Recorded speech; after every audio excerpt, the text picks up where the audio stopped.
talk. So Lag Baomer, what do you know about Lag Baomer? What does Lag Baomer mean to you? Trees. Bonfires. Close, but no cigar. You told me you're mixing your Tu B'Shvat with your Lag Baomer. Right. On Lag Baomer, we burn the trees. Burn the trees. On in Tu B'Shvat, we grow them. Not quite the festival of the trees. What does it mean to you? What do you think? Does it mean anything to you? It's online. Yeah, we're online. Well, Omer. It's the Omer. It's the Omer. Lag Baomer means What's lag? Lag means 33. 33 of the Omer. Good morning, Chuck. So Lag means 33. It's the 33rd day of the Omer. So we're celebrating a festival on the 33rd day of the Omer. What's up? What happened? What are we getting so excited about? So just to recap, we learned about this, I think, yesterday, 2 days ago, that on Pesach, we came out of Egypt, but the purpose of the coming out of Egypt was in order to receive the Torah on Mount Sinai 7 weeks later. We therefore count down the days to the receiving of the Torah so as to make a bridge between the Exodus and chosenness. The Exodus and the marriage, right? We happen to be counting the Omer, which is an offering, a barley offering that was brought in the temple on the second day of Pesach. And we spoke about the reasons why we're counting the Omer and not counting the countdown to Mount Sinai. So each day of the 7 weeks between Pesach and Shavuos, we're counting a day to the Omer. It's a biblical command to count down to the Omer. Today is 27 days to the Omer, which means in 6 days' time, it's going to be 33rd day of the Omer. Now, this is a major, I'd call it a minor Jewish holiday. A minor Jewish holiday. It's not one of the big three, Pesach, Sukkot, Shavuos. It's not one of the American popular Jewish holidays, Yom Kippur and Hanukkah. It's not,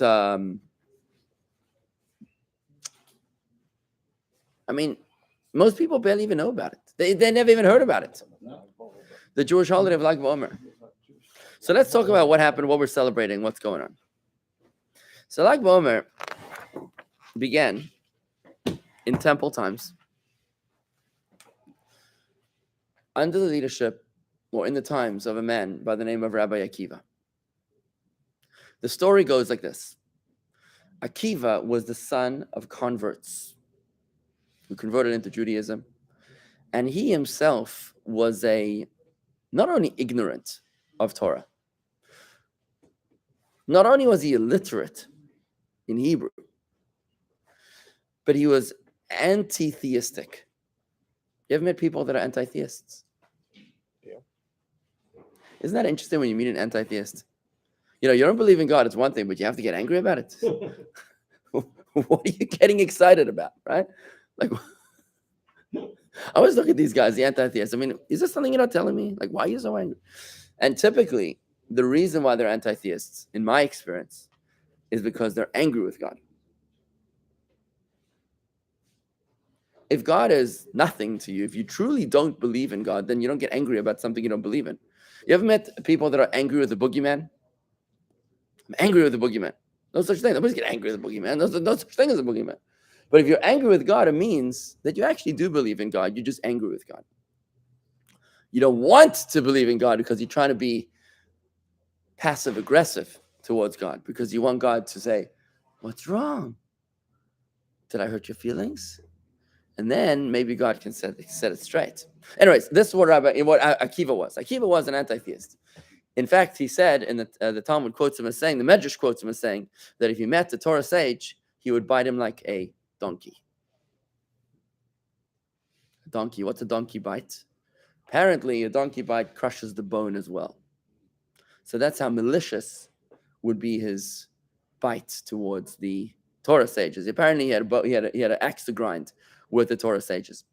As it happens, he had a job. He worked as a shepherd for a man by the name of Kalba Savua, which translates as the satisfied dog.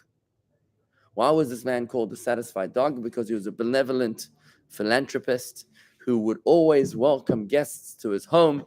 And even when somebody came to his home as hungry as a dog, he would not allow him to leave before he was satisfied. Okay? Khani, you okay? I'm in the middle of my class, just checking that you're good. Okay, yeah, thanks. I sent you a Good, thank you. I never ignore my wife's calls. All right, good. Thank you. So that's why they called him a satisfied dog. I mean, I don't know if if that was, a form of endearment, probably, that they called him that, but that's what they called him. As it happened, he had a beautiful daughter. Her name was Rachel. Now, Rachel could have married anyone she wanted. She was of a great family. She had money. She had good looks. She had everything. But she chose to set her sights on Akiva, the ignorant shepherd. She said to him, I sense within you a lofty soul.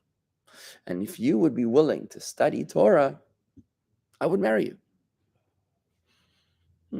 Interesting, right?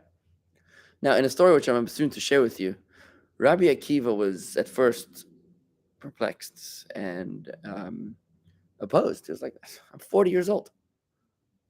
At 40 years old. Imagine somebody said that to you at 40 years old. What would you say, Keith? That's a good answer. I mean, that's probably what you would answer. You'd laugh at her in the face. So he probably laughed her in the face until an incident happened that I'm going to share with you in a few moments. And then he decided to accept her offer. He began to study Torah, and she married him. The father didn't take it well. He disinherited her. And they were now paupers. They had a child. And Akiva began to take his child to Cheder to learn Aleph Beis, but instead of dropping him off, he stayed there with the kids because he too remained to study the Aleph Beis. And slowly he outgrew the first grade and second grade and third grade until he became a great Torah sage. It's actually quite interesting, the story of Akiva's wife. She's quite a woman, this Rachel. She actually encouraged him to go and study Torah for 12 years. For 12 years. Away from her? Yeah, away from her. So when he came back, they announced that a great Torah scholar was coming back to their little village. But they didn't know. There wasn't Facebook. There wasn't, nobody knew that this was her husband, Rabbi Akiva. It was just a Rabbi Akiva that was coming. They didn't know, probably didn't even know his name. So when he comes back, she didn't recognize her husband. She hadn't seen the man in 12 years. Right? So she overhears a neighbor saying to his wife, he sees his wife, and he overhears neighbor to Rachel saying, Rachel, what use is your life? What a waste of your life. At least if your husband was an important rabbi, it'd be worth the sacrifice that you're going through. If he was like this rabbi. But you're like, he's probably not even in anything. He's nothing. He's probably, who knows what he's even doing over there for 12 years. Right? So she answered her neighbor and she said, I'm so proud of my husband studying Torah that if he wanted to go back for another 12 years, I would gladly acquiesce. How was he a rabbi if he didn't study Torah? No, well, he'd been studying for 12 years already. 12 years, enough time. He started off as a garnished, nothing. Then he studied Torah for 12 years. By the time he came back, the Rabbi Akiva was coming to visit, but she didn't realize it was her own husband. He hears this talk, so he turns around and he goes back for another 12 years. Now, I was always wondering, how did she survive? No, I don't mean being away from him, but just food and... I don't know. I'm not sure. Maybe he sent some money. I don't know. I always wondered if he at least gave her, hi, or he just turned around. I don't know. I'm not sure. Anyways, he comes back after 24 years, and this time he comes back with 24,000 students. 24 years, 24,000 students. And now he comes back, and again, it's the great Rabbi Akiva that's coming to visit. And she, when it occurs to her that this is actually her husband, she realizes this is her husband. She throws herself at his feet, and she begins to kiss his feet. So Rabbi Akiva's students, his attendants, want to push her away. I mean, woman kissing the rabbi's feet, this is inappropriate. So he knows it's his own wife, so he pushes her away. He pushes them away. And he says, leave her be. Shali v'shalachem shala, because everything which is mine and everything which is yours is really hers. He credited her with all of their collective Torah study. Without her, we'd all be nothing. So leave her be. At this point, he actually meets his father-in-law, and his father-in-law comes to him. Father-in-law doesn't know that it's his son-in-law, and he says to him that he feels really bad about what he did to his daughter, that she's been impoverished for 24 years, and he made an oath that he's not going to support her anymore because she married this scoundrel, this ignorant shepherd. So he wanted to annul his oath so he could support his daughter. Rabbi Akiva, his own son-in-law, doesn't identify himself. He says, if you knew that your son-in-law was actually going to be a great rabbi, would you have made that oath? He says, absolutely not. Of course not. So he used that as the out. There's the rules about how to annul oaths. If that was the out, if you never intended your oath to be in such a circumstance, well, I am your son-in-law, and he annulled his oath, and he was able to support his daughter, and she became a very, very wealthy. They became very wealthy because soon after he passed away, and he was able to bequeath to them everything. Rabbi Akiva actually promised his wife in the early days of their marriage that I promise you that I will give you a tiara of gold. You will have a tiara of gold. And in fact, she eventually had that eventually. So what happened, and where Lag BaOmer fits into the story, is that these students of Rabbi Akiva all mysteriously died in the period of from the second day of Pesach until the 33rd day of the Omer. A period of 33 days. 24,000 students died from a mysterious plague. The Gemara talks whether it was diphtheria or some other choking of the throat. I forget what it's called, the name of it in Aramaic, but some sort of a plague swept through the people, and 24,000 students died in 33 days, and they stopped dying on Lag BaOmer, which is which is remarkable. Now, there's so much to talk about Well, this. 24,000 died. That wipes them out. There's no more to die anyway. Correct. As it happened, 2 or 3 who survived, right? 5. So Not that they survived. Rabbi Akiva. Well, I just want you to. Here's what he did. He taught 5 new students. He started 5 new students. I just want you to experience. There were 5 new students. One of them was Rabbi Shimon Bar Yochai, who's Rabbi Meir, Rabbi Yossi, Rabbi Shua, and Rabbi Eliezer. I think it was 5 students, and then they became the bridge to the next generation of Torah. Now, it's very, very interesting. Okay, I just want you to think about this for a moment. What's 24,000 divided by 33? It's a lot. 24,000 students divided by 33 days is 727 a day. 727 funerals a day divided by 24 hours. That's 30 funerals an hour. That's a lot. 30 funerals an hour, every hour of the 24 hours for 33 days. Now, this didn't happen a very long time ago. This is just 2,000 years ago. all buried in the same area. I don't know. You don't know. So, I mean, just to put into proportion, you know how many people died in the Yom Kippur War? 3,000 Jews. You know how many people died in September 11th? Same amount, approximately, right? So, this is 24,000. And it wasn't just, I mean, that's 8 times the amount. And not just ordinary people. These were the scholars of the generation. Can you imagine if 24,000 doctors would die today? I mean, just think about that in America. Like, what would that do to our medical industry? Imagine if 24,000 lawyers would die. Like, what would happen to this country? Oh, Be better off. It would be great. Yeah, God- as Shakespeare said, God forbid. Make America great again. What do you call a lawyer at the bottom of the ocean? a good start. A stone. Oh, yeah. So, but just think about it. I mean, 24,000 rabbis. What would that do to the future of our American jury? This was a calamity of epic proportion, which ended on Lag BaOmer. So we're starting to get an understanding of what happened on Lag BaOmer. It ended on the 33rd day of Yom. There wasn't a lot over yet. Right? Yeah, that became. It was like, Oh. thank God, it was like a celebration of the end of their death, right? Also, later on, Rabbi Shimon Bar Yochai, who was one of the 5 students of Rabbi Akiva, his yahrzeit became on that day, which is very interesting. The day that they stopped dying is the day that he died. Because, as we'll learn, and I'm going to write about this in my Friday email, we'll learn that their approach was the antithesis of his approach. Because what's a yahrzeit? A yahrzeit is a culmination of your life's achievements. That's on a person's yahrzeit, when all of their accolades and achievements accumulate and shine on this day. That's why we say Kaddish and we observe the observances of a yahrzeit, which is the anniversary of a person's passing, because it celebrates all of their life's achievements. So Rabbi Shimon's day is like Baomer. By the way, he was the one that said, "Don't cry on my day, because it's the day of my wedding." He said in the Zohar. Rabbi Shimon Bar Yochai, by the way, was the one that wrote down the book of the Zohar. Just a quick anecdote on him. Rabbi Shimon Bar Yochai lived in the days of the Romans, and in those days it was harsh decrees. If you think there's anti-Semitism in America, read some history books. Then, if you observed the Shabbos, you'd be executed. If you had a bris, you'd be executed. And if you studied Torah, you'd be executed. Right? I mean, this was harsh. So, Rabbi Shimon Bar Yochai, him and his son Rabbi Eliezer, Elazar, I think it was.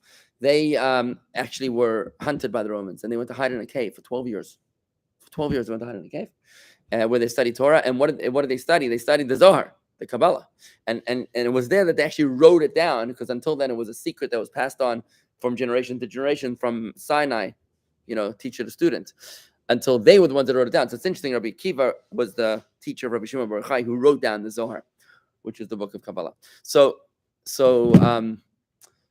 Rabbi Shimon Bar Yochai's life achievements of Lag Baomer, and he said, "Don't cry on my yahrzeit. It's a day of my wedding." What did he mean by wedding? Yom Hilula. The Sephardic. You ever heard of that expression, Yom Hilula? Hilulah. They'll call yahrzeit Yom Hilula, which translates as a wedding. I'm having Hilula for my father. I'm having wedding for my father. What are you talking about? I mean, it's a reference to Rabbi Shimon Bar Yochai, who recognized the joining of the body, of the soul, with Hashem. When your body is separated from your soul, and your soul unites with Hashem again. It's a wedding, right? So, I'll talk later about the worldviews of Rabbi Shimon Bar Yochai versus the worldviews of the students of Rabbi Akiva. We'll talk about why they died in a few moments. So, this is what we're celebrating like Baomer. Now, Rabbi Shimon Bar Yochai, just one more point that we're celebrating, not only the end of the death of the students of Rabbi Akiva, but we're also celebrating Rabbi Shimon Bar Yochai's lifetime achievements. What was his lifetime achievements? The teachings of the Zohar, of the Kabbalah. He wrote down the teachings of the Kabbalah. So because he was probably one of the most important Jews who lived in the history of our nation. I'd put him in top 5. It's an interesting list if you had to make such a list. But Rabbi Shimon Bar Yochai changed the course of Jewish history by allowing the Kabbalah to be studied by the masses. Until then, it was just tiny groups of people learning it. And that's why what we're celebrating like Baomer. It's a festival of Jewish mysticism. And that's why we celebrate it through bonfires, lighting bonfires. What's a bonfire? A bonfire is representative of the teachings of Kabbalah. Because like fire, the people are initially afraid of it. But if they muster the courage to approach it cautiously, you learn to cook, you learn to build, you learn to heal, you learn to warm, you greatly enhance your life. So too, with the study of Kabbalah, people are initially afraid of it, but when they muster the courage to approach it, it greatly enhances their lives. So that's what we're celebrating on Lag Baomer. But let's talk a little bit about all the stories here. So how did Rabbi Akiva get inspired to study Torah at the age of 40? What was it? Somewhere over there. What was it? Right up here with the brown things on. What was it? What event? Right there, yesterday Friday night. evening. What event was it? It doesn't matter. Just put it in somewhere. What event was there that inspired Rabbi Akiva to change the trajectory of his life? Wouldn't it be nice if we could identify that? You too, Jeff. What would happen if we could identify that moment, that watershed moment, and apply it to our own lives as well? Maybe we might be able to shake a leg and make a difference, alter the course of our own lives, also at our ages as well. Berger told him to go to Chabad. No, that's interesting. No, what happened was that he was shepherding the flock out there, and the Medrash tells us that he saw a stream that was flowing over a rock, and that the rock was hollowed from the water. So he noticed, an artist's impression, he noticed that the soft water droplets were able to shape the hard rock. He said that if the soft water droplets can shape the hard rock, how much more so can the powerful words of Torah mold my rock, mold my heart, which surely is not as hard as rock. Now, there's something interesting to talk about this idea, because there's something very interesting about this, because what's so inspiring about this? Does this inspire you? What's so inspiring about it? Here's how I understand it, at least how the Rebbe teaches it, is that how does water mold a rock? One droplet will make a difference? No, but constant. The key is the Constant. consistency. It's wearing. The Constant key is the effort. consistency, yeah. You got to wear it down.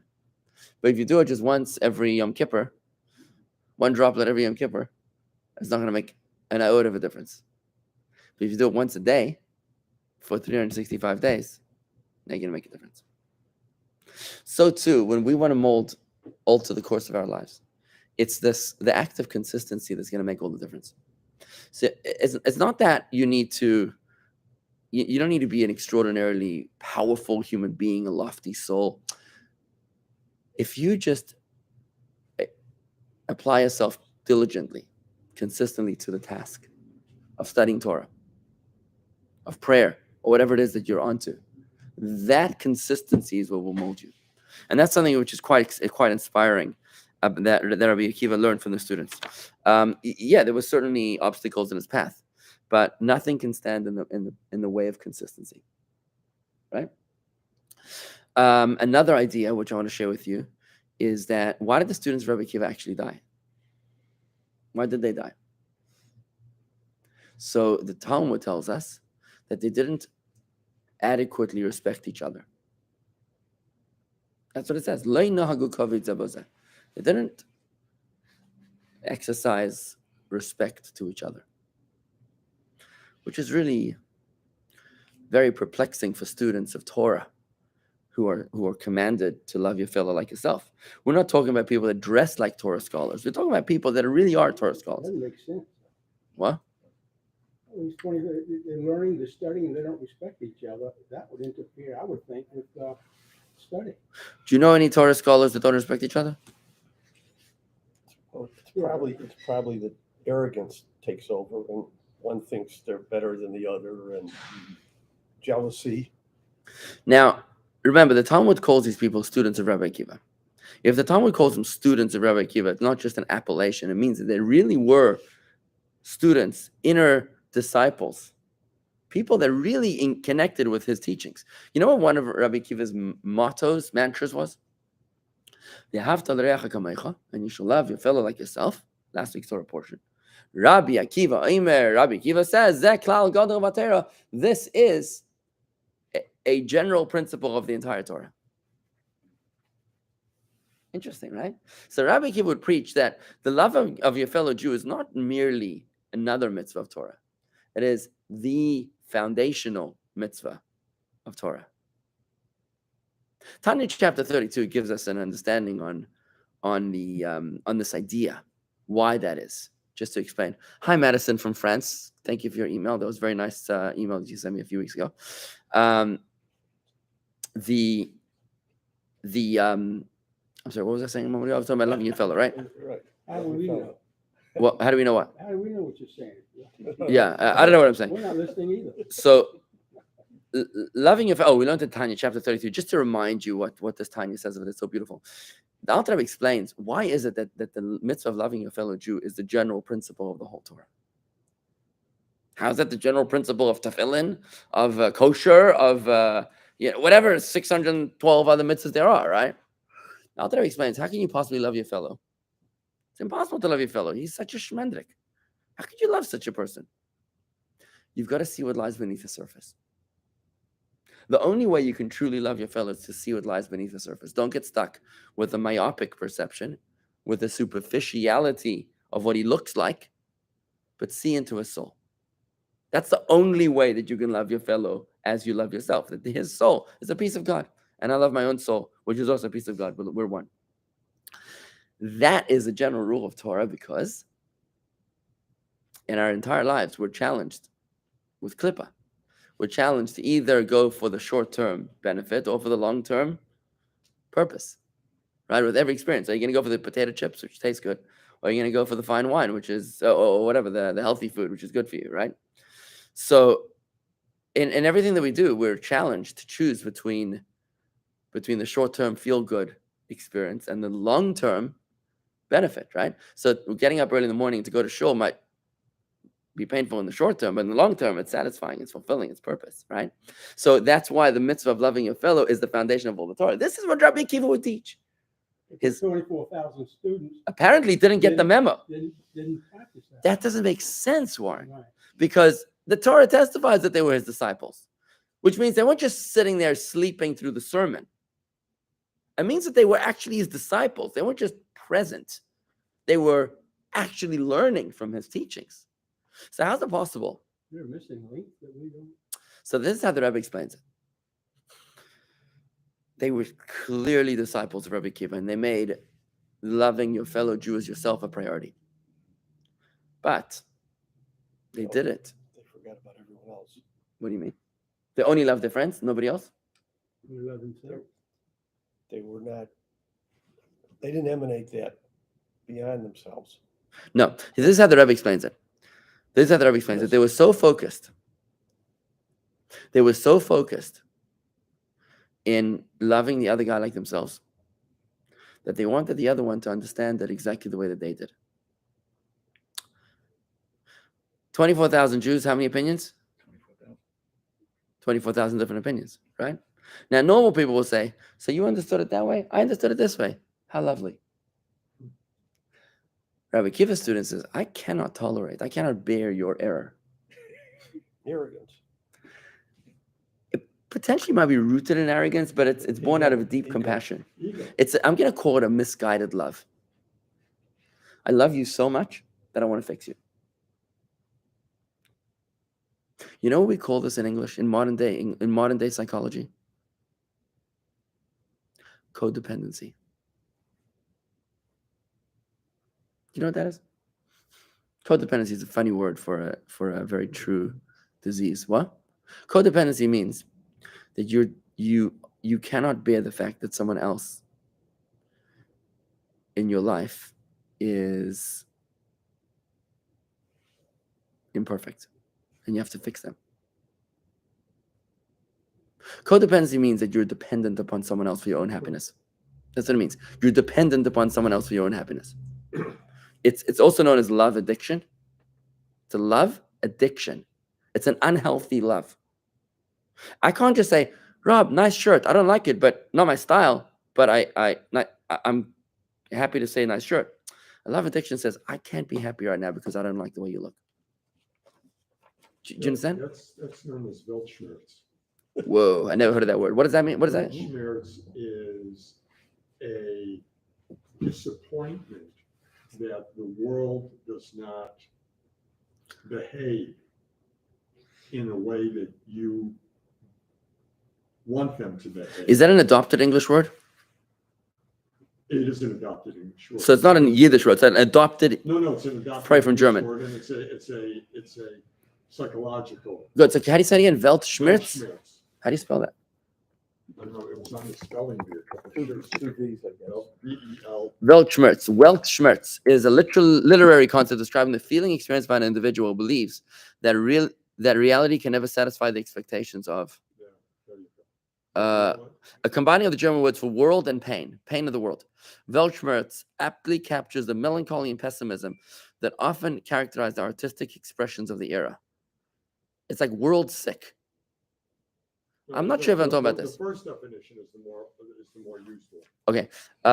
Describing the feeling experienced by an individual who believes that reality can never satisfy the expectations of the mind, Right. resulting in a mood of weariness or sadness about life arising from the acute awareness of evil and suffering. It might be a little too general. Let me just focus on codependency for a moment.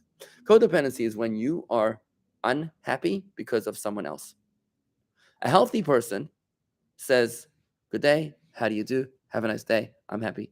Good, see you later. But an unhealthy person who has a love addiction or a codependency is someone that cannot be happy if someone else is angry, if someone else is unhappy, if someone else is imperfect. And therefore, I need to fix you. And codependency quickly spirals into manipulation. It's very difficult to live with a codependent. It can, on one extreme, it can become narcissism, where there's different. It's a spectrum, right? But it's a hidden disease. It's very, very interesting. So Rabbi Akiva's students loved each other so much, too much. That's what the problem was. They loved each other too much without healthy boundaries. You don't understand? It's okay. It's okay if you're not the same as me. But they removed those boundaries because they misinterpreted the teachings of the Rebbe. They thought love your fellow like yourself means I have to care about you as much as I care about myself. So therefore, I need you to be as perfect as I am. And I'm challenging myself. I'm challenging myself to strive to greater heights, but I'm challenging you too to strive to those greater heights. Meanwhile, the problem was the other guy had exactly the same perspective, and he wasn't going to rest until I became like him.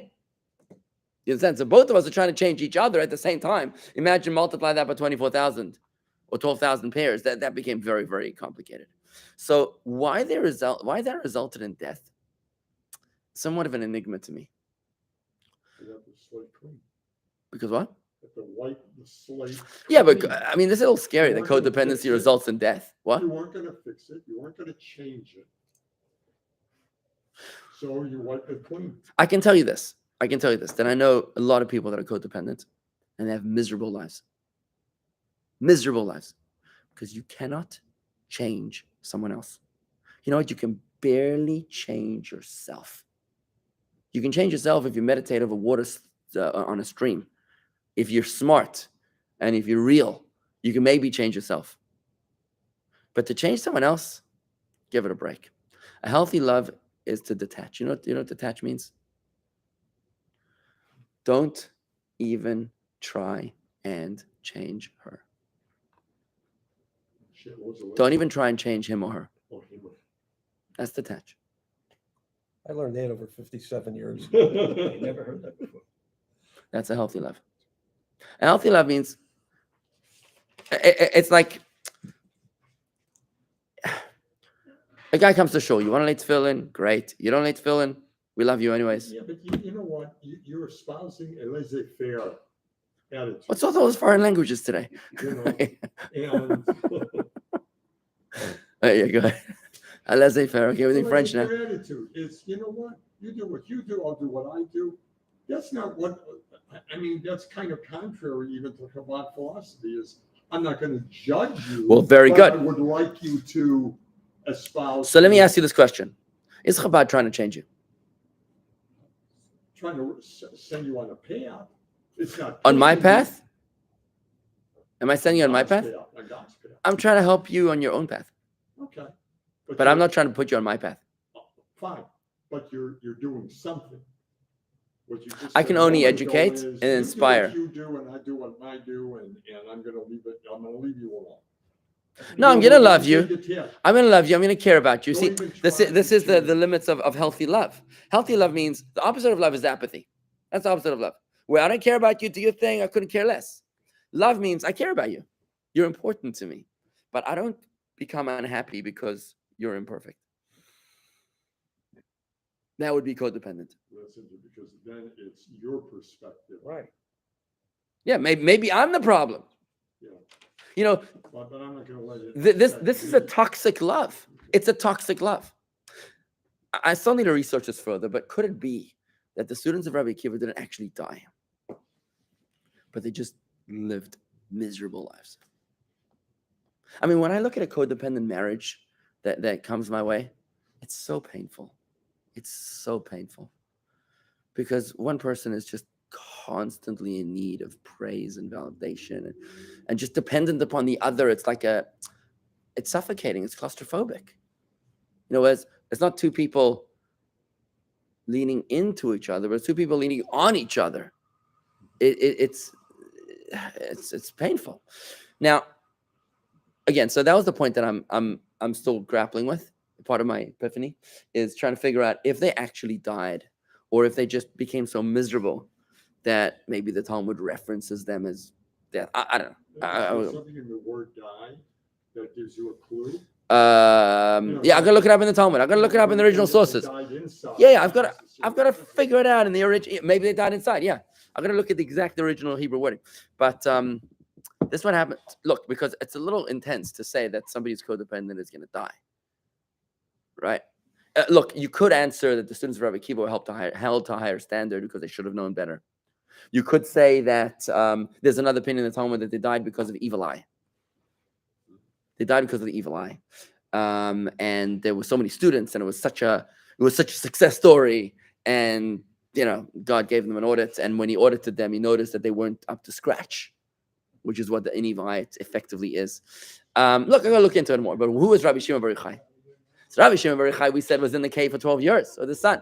He comes out of the cave after 12 years. A heavenly voice says, the Roman Caesar has died. You're safe. Good. He comes out of the cave, and what do they see? They've been in the ivory tower for 12 years. Okay, steeped in Torah scholarship and mysticism. They come out. It's Friday afternoon. They see a guy running around through his field, plowing his field. They're like, "Are you serious? It's Erev Shabbos, and you work in the field?" They burned him with their eyes. They reduced him to a bag of bones. A heavenly voice comes out and says, "Did I take you out of the cave to destroy my world? Go back in the cave." They go back in for another year. They come back after the 13th year. They come out of the cave. And now they come out, and Rabbi Shimon Bar Yochai says to the people, he says, "What problem do you have that I can help you with?" And they said, we're good. We're good. No. The first story was that his son said, "Oh, that guy's misbehaving." So the father said, No. He's not up to our level. It's okay. Leave him be. Right? You see the healthy love. It took him 13 years, but they got there. Right? He said, "Leave him be." And eventually, he actually, if you go around the city of the north of Israel, the Galilee, you'll notice a lot of tombs are covered in special blue paint. Because Rabbi Shimon Bar Yochai asked them, what problem do you have that I can make your life easier with? They said, we don't really have a problem. If you really want to know, the Kohanim, the priests, are not allowed to become ritually impure. So they have to go long, circuitous routes, because there's fields which we don't know if the dead are buried there.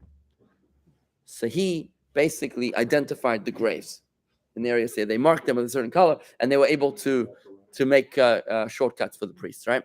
So what happened was that Rabbi Shimon Bar Yochai, when he came out, he wasn't fixing the people. He was helping them, making their lives easier, right?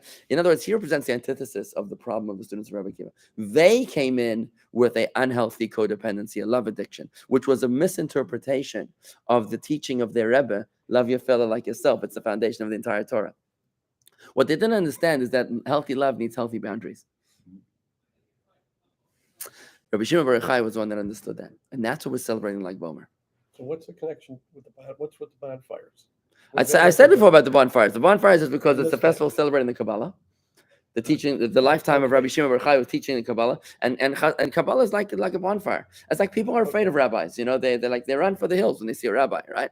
Yeah. Rabbis and dogs. So actually they probably like dogs more. So but if you can muster the courage to actually talk to a rabbi and learn some Torah, then you realize that it's like a fire. It's very, very powerful. So what we're celebrating, according to this interpretation, unlike Baomer, is healthy love. Can you imagine loving your kids? And I'm challenging myself right now. Can you imagine loving your kids in this way where you don't demand of them to become something specific, to live up to a certain standard, but to be able to accept them wholesomely and lovingly and unconditionally the way they are? I mean, that could be a little challenging. Can you imagine if your parents loved you like that? This is the call of Lag BaOmer, to love our spouses, our children, and to love ourselves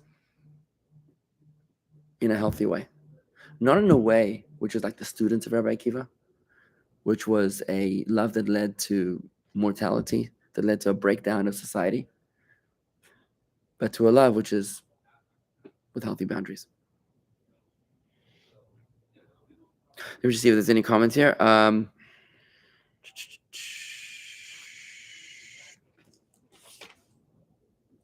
Yeah, that's it. All right, good. Is this all? Yashikoa. Hang on, we'll be off in just a moment. Now you want to say something. Yeah. Okay.